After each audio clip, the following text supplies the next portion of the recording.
ഇറാന്റെ പുതിയ പരമോന്നത നേതാവായ മുജ്തബ ഖമേനി ഇസ്രായേൽ സംയുക്താക്രമണത്തിൽ ഗുരുതരമായി പരിക്കേറ്റ് ചികിത്സയിലാണ് എന്ന വാർത്തകളാണ് ഇപ്പോൾ പുറത്തുവരുന്നത്. ഇത് വെറും ഒരു അഭ്യൂഹമല്ല, മറിച്ച് അമേരിക്കൻ പ്രതിരോധ സെക്രട്ടറി പീറ്റ് ഹെഗ്സെത്ത് പെന്റഗണിൽ നടത്തിയ വാർത്താ സമ്മേളനത്തിൽ ഔദ്യോഗികമായി സ്ഥിരീകരിച്ച കാര്യമാണെന്നത് ഈ വാർത്തയുടെ ഗൗരവം വർദ്ധിപ്പിക്കുകയാണ്. മുജ്തബ ഖമേനിയുടെ ശരീരത്തിന് തിരിച്ചറിയാനാകാത്ത വിധം രൂപമാറ്റം സംഭവിച്ചു എന്നാണ് പീറ്റ് ഹെഗ്സെത്ത് വെളിപ്പെടുത്തുന്നത്. കഴിഞ്ഞ ദിവസങ്ങളിൽ പുറത്തുവന്ന റിപ്പോർട്ടുകൾ ശരിവെക്കുന്നതാണ് അദ്ദേഹത്തിന്റെ വാക്കുകൾ. പരമോന്നത നേതാവായി ചുമതലയേറ്റ ശേഷം മുജ്തബ ഖമേനി നടത്തിയ ആദ്യ പ്രസ്താവനയിൽ അദ്ദേഹത്തിന്റെ ദൃശ്യങ്ങളോ ശബ്ദമോ ഉണ്ടായിരുന്നില്ല എന്നത് അമേരിക്ക വലിയ തെളിവായി ചൂണ്ടിക്കാട്ടുന്നുണ്ട്. അത്യാധുനിക ക്യാമറകളും റെക്കോർഡിംഗ് സംവിധാനങ്ങളുമുള്ള ഇറാൻ എന്തുകൊണ്ടാണ് വെറുമൊരു രേഖാമൂലമുള്ള പ്രസ്താവന മാത്രം പുറത്തുവിട്ടത് എന്ന ഹെഗ്സെത്തിന്റെ ചോദ്യം ഇറാൻ ഭരണകൂടത്തെ പ്രതിരോധത്തിലാക്കിയിരിക്കുകയാണ്. നോട്ട് സോ സുപ്രീം ലീഡർ എന്ന് വിളിച്ച് മുജ്തബ ഖമേനിയെ അദ്ദേഹം പരിഹസിക്കുകയും ചെയ്തു. മുജ്തബ ഖമേനിയുടെ ആരോഗ്യനിലയെക്കുറിച്ച് ഇതിനോടകം തന്നെ അന്താരാഷ്ട്ര മാധ്യമങ്ങളിൽ പല വിധത്തിലുള്ള റിപ്പോർട്ടുകൾ പുറത്തു വരുന്നുണ്ട്.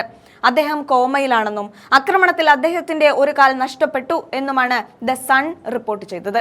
വയറിലും കരളിലും മാരകമായ മുറിവുകൾ സംഭവിച്ചിട്ടുണ്ടാകാമെന്നും ടെഹ്റാനിലെ സിന യൂണിവേഴ്സിറ്റി ആശുപത്രിയിൽ അതീവ സുരക്ഷാ വലയത്തിലാണ് അദ്ദേഹം കഴിയുന്നതെന്നും സൂചനകളുണ്ട്. നില അതീവ ഗുരുതരമായതുകൊണ്ടാണ് അദ്ദേഹം ഒളിവിൽ കഴിയുന്നതെന്നാണ് അമേരിക്കൻ പക്ഷം പറയുന്നത്. പിതാവായ ആയത്തുള്ള അലി ഖമേനിയുടെ മരണശേഷം അധികാരമേറ്റ മുജ്തബ ജനങ്ങൾക്കിടയിൽ വേണ്ടത്ര സ്വാധീനമില്ല എന്നും ഇപ്പോൾ ഇറാന്റെ നിയന്ത്രണം ആരുടെ കയ്യിലാണ് എന്ന് ആ രാജ്യത്തിന് പോലും അറിയില്ല എന്നുമാണ് അമേരിക്ക അവകാശപ്പെടുന്നത്. ഇസ്രായേൽ ആക്രമണങ്ങളിൽ ഇറാന്റെ മിസൈൽ പ്രഹരശേഷി 90%, ഡ്രോൺ ആക്രമണശേഷി 95% തകർക്കപ്പെട്ടതായും ഹെഗ്സെത്ത് വ്യക്തമാക്കി. ഏകദേശം 15,000 ശത്രു താവളങ്ങളാണ് സഖ്യകക്ഷികൾ ഇതുവരെ തകർത്തത്. ഇത് ഇറാന്റെ സൈനിക ശക്തിയെ പൂർണ്ണമായും തളർത്തിയിരിക്കുകയാണ്. അതേസമയം ഇറാൻ സ്റ്റേറ്റ് ടെലിവിഷൻ മുജ്തബ ഖമേനിയുടെ പേരിൽ ഒരു പ്രസ്താവന പുറത്തുവിട്ടു. ഹോർമുസ് കടലെടുക്ക് അടച്ചിടുമെന്നും അയൽ രാജ്യങ്ങൾക്കെതിരായ ആക്രമണം തുടരുമെന്നുമാണ് ഇതിൽ പറയുന്നത്. തന്റെ പിതാവിന്റെയും കൊല്ലപ്പെട്ട ഇറാൻ പൗരന്മാരുടെയും മരണത്തിന് പ്രതികാരം ചെയ്യുമെന്നും പ്രസ്താവനയിലുണ്ട്.